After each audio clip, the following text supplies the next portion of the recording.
미래통합당이 당 차원의 1호 법안으로 일명 코로나 위기 탈출 8대 민생 법안을 발표했습니다. 그런데 내용을 보니까 진짜 코로나 대응이 맞나 싶은 부분도 있고 과거에 이미 나왔던 법안인 경우도 있다는데요. 류란 기자가 짚어봤습니다. 미래통합당은 코로나 위기 대응 법안으로 8개를 한 묶음으로 발의했습니다. 대변인은 이를 다시 3가지 핵심으로 압축했습니다. 코로나19로 피해를 입은 소상공인과 자영업자 및 중소기업, 또 근로자 등을 지원하기 위한 우선 조세특례제한법 개정안입니다. 기업이 투자한 만큼 소득세나 법인세를 감면해주자는 임시투자세 공제. 기업들의 수건 해결 차원이 아니냐는 지적이 나옵니다.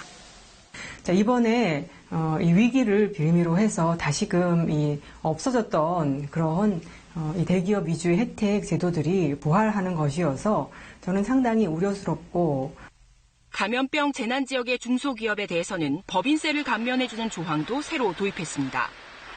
간이과세 혜택 범위를 현행 8천만 원에서 1억 원으로 확대하는 법안도 발의됐는데 조금 이상합니다.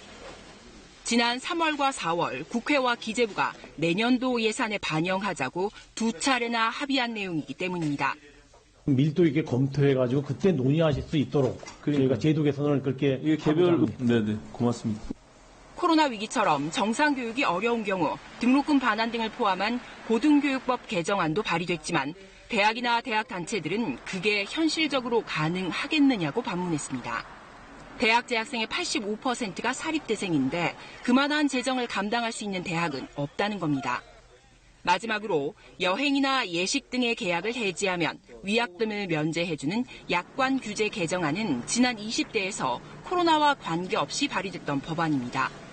당시 법안에 대해 몇 가지 보완 사항이 지적된 후 특별한 논의 없이 폐기된 법안인데 이번에 별다른 보완책 없이 다시 발의됐습니다.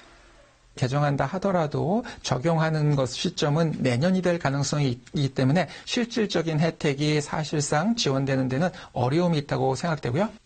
보수 혁신을 추진하는 미래통합당이 코로나 위기 극복 1호 법안으로 부르기에는 타당성이나 현실성이 떨어지는 것으로 분석됐습니다.